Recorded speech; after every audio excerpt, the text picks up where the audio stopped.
Mountain Fire Media presents Vice vs. Vampires, an original feature radio play by Brad Havens.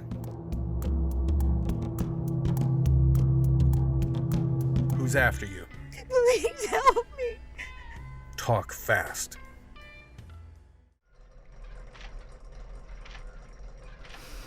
How much permanent damage are you willing to sustain for this cow? She's a person, a human being. Her fate is no better than that of cattle.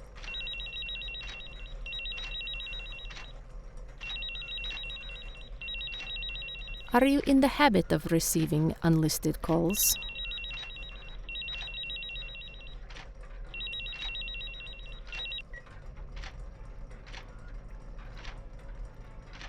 You there? Hey, Uncle Lou. How's Aunt Hildy? If you hang up now, JJ is a dead man, and you and your associates will soon follow. Hey, don't threaten me, lady. I can bring a world of shit to your front door just as easy. Believe that. You have our property then. I trust it is undamaged? Yeah, she's fine. What about JJ? Return her, and he is yours. No, you don't get it. We held up our end. We're expecting 3 cases of equal weight in cash. That ain't what we got. You're saying that you have no interest in our property? You will return it to us. I'm saying we have one interest. The money you owe us. Give us that, then we can talk about the girl. We do not... Think it over. I'll call you back. This is becoming irritating. I almost never see Senko panic, but after that phone call, the way he was working at the laptop with Carson, I could tell there was some serious trouble he was trying to deal with. Screw it!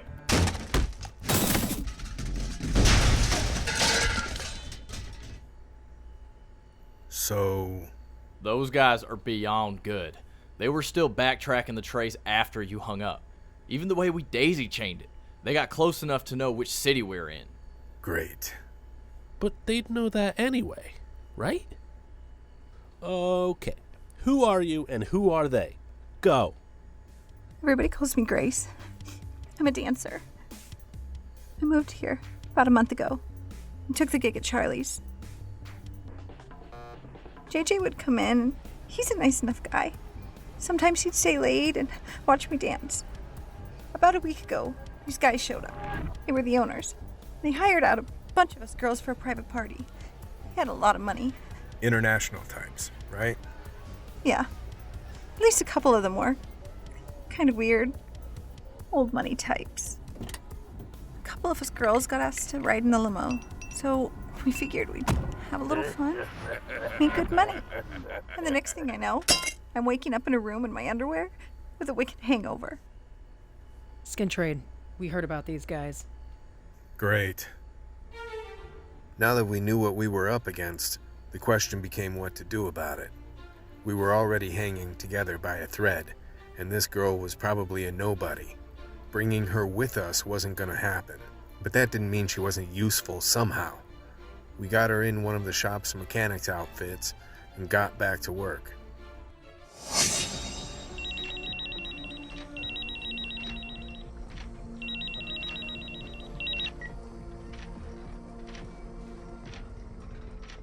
That you, lady? Of course. Where's JJ? My property? Right. You got my money? Fortunately, we were able to recover that. You are welcome to it. How nice of you. You are doing the right thing. Yeah? Prove it. Very well. Be here in an hour. If my property is damaged in any way, it will be deducted from you accordingly. Did they get us? You had at least another 2 minutes this time. Those traces are pretty manageable when you know they're there. Please. You have to help me. I know they'll kill me. From pimps? You have the business backwards, girl. Pimps won't kill you. You're paid to get laid. I'm not a whore. I'm a dancer. I was kidnapped. Please. They kept us in a room and wouldn't let us leave. They were going to ship me to some other country.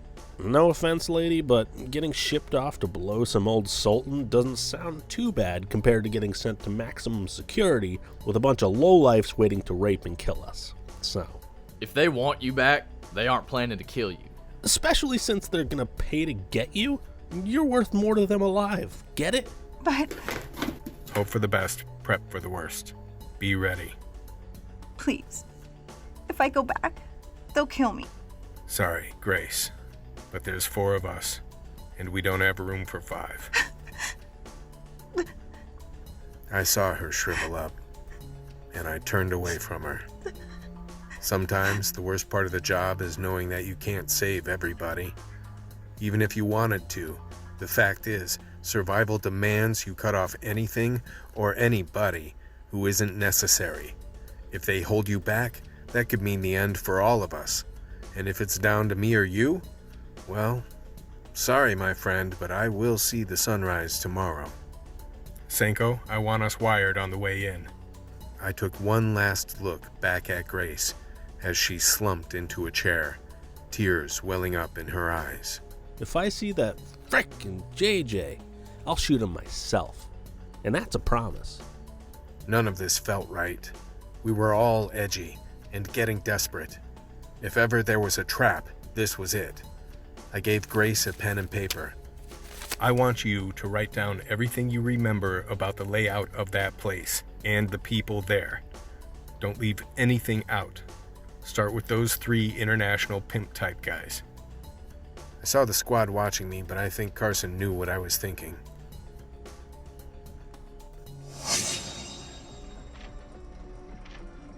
You have outlived your usefulness. My word keeps you alive. Do you wish to go on living? Do you hear me? Go screw yourself. Keep him alive until the cow is returned. He will make a fine trophy for tonight's feast.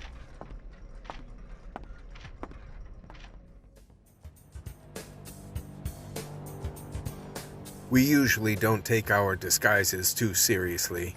Ugly wig under a hat with some sunglasses, maybe a fake mustache, just to get the point across that we aren't just going to give up our face for the security cameras. We're breaking the tension with bullshit disguises, but keeping certain formalities in place for now. We put Grace's hair up under a hat and gave her some sunglasses. JJ's jacket was folded in her hands in front of her, hiding the handcuffs. Beyond the box. Anything happens, come in shooting. The place was a popular nightclub. Never really made a lot of waves. I had heard of it, but never had a reason to check it out before now. I could feel Grace getting more and more terrified the further we went in. The place had a creepy vibe. We weren't more than 10 steps inside before some creep in a suit stood in front of us. We're expected. That was my first time seeing her in the flesh. One look and I knew this was the lady on the phone, the big boss. You knew she owned these goons surrounding us.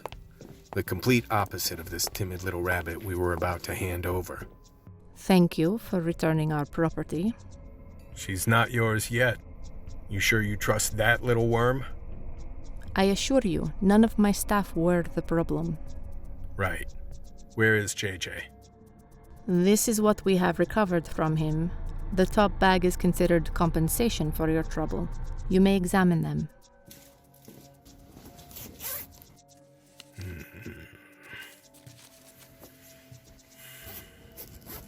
Your professionalism has been noted. Right.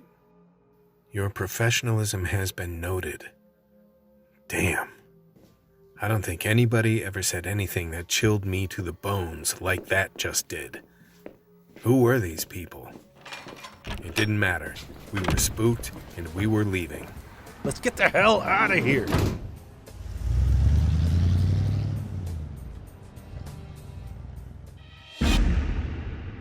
Prepare her. You understand that you are cattle. You are our property.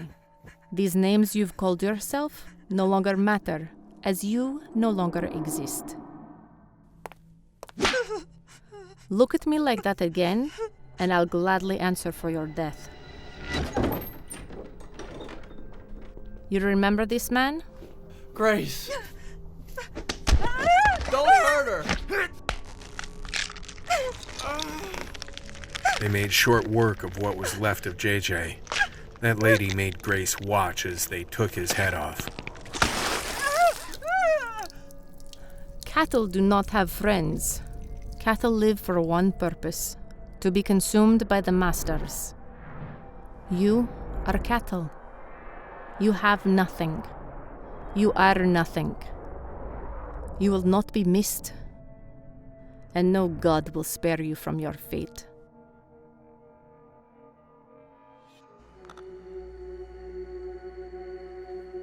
Of course, we didn't know any of that at the time, but still, we couldn't shake the vibe it gave us. The whole time we were splitting up the money and getting ready to leave forever, Grace and that place were all we could talk about. I wouldn't be surprised if they molest children or worship Satan in there. Probably both. No shit, that's pretty sick. Fucking white-collar pansies. One of those guys actually tried some shit with me. Joe had to stop me from beating his ass. You probably would have liked it. I know he would have. If I did it, he'd be begging for it all night long. Sick people. Right. I kept thinking about Grace. How she wouldn't look at us. How we just left her there. How that lady looked so superior to all of us.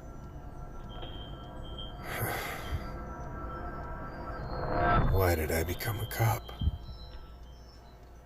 Can't even remember anymore. It sure as hell wasn't to become a fugitive. It wasn't to sell a poor, defenseless girl like that. I just sold a human being. We all did, but I mean, it was my decision to do it. Oh, God help me. Why did I become a cop? Guys, we gotta bust those creeps. I knew it. How are we gonna do that, Joe? Thanks to Ben, we went from cops to fugitives at about 10 o'clock this morning, and all of our former friends are lining up to crucify us. This safe house is only so safe. I feel bad for her, but come on. We're already neck deep. We need to get out of the country and disappear somewhere cheap. You're right. You're both right. I agree with you. The thing is, I really think they're gonna kill her. Some sick shit goes on in there. You said it yourself. That whole vibe is evil.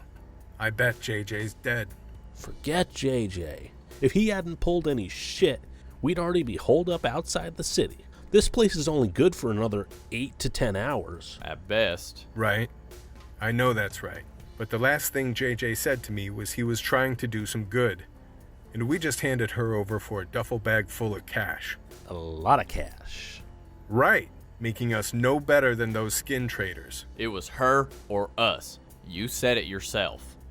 Yeah, how is saving her gonna save our asses? If we bust an international white slavery ring, we'd be heroes. Ben's screw job on us would blow back in his face. Hell, if we play it right, we could still keep some of this for retirement, and I bet there's a lot more stashed away in there. They didn't have any problem paying us, right? The hero angle would shut down Ben. One, I would rather hole up here with you for a month than go play hero while our asses are still hanging in the breeze. Two, who knows how much Ben is stacked against us? One bust isn't going to clean our slate. In case you guys forgot, I put 2 rounds in his chest. He's not going to forget about that. No, we should run. Chalk her up is the last in a long list of bad decisions. Yeah, let's wait till later tonight. I'll wear the video belt and check out the place so you won't have to go in, but you'll see what's happening. If it's too hot, we'll hole up till everything settles down and we can get out of the country. Let's just check it out. Yeah. Sweet. I knew if Carson backed me, that was it. We were going after Grace. The guys were clearly still skeptical. I'll only agree to this if you agree you just maybe forfeited your share. I'm not dying for some stupid stripper. They get you, this safe house is no longer safe. If you get caught and we gotta run, your money is forfeit, buddy. You got that? Fine, I'm in. Me too. I'd rather not be on the run for the rest of my life. I think you're both frickin' nuts, but I'll back you. And that was it. We just became the 4 blind mice walking willingly into the lion's den, thinking we were the ones with the upper hand.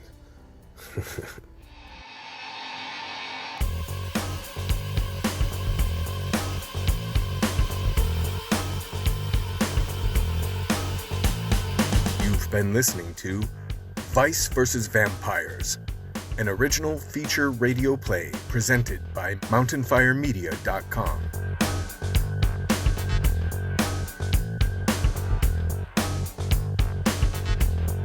Featuring vocal performances by Brad Havens, Courtney Hetrick, Michael Christensen, Shannon Mucko, Austin Reno, Robert Felstead Jr., Kristen Naomi Garcia, and Lauren Florek.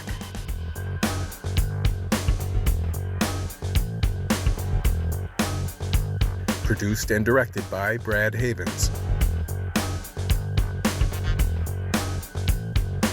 Original soundtrack music composed and provided by Jason Shaw, courtesy of Audionautics.com.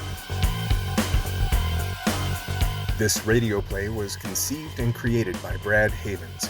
Copyright April 2021. No use without express written permission. All rights reserved. Visit mountainfiremedia.com for more audio and video entertainment. Thanks for listening.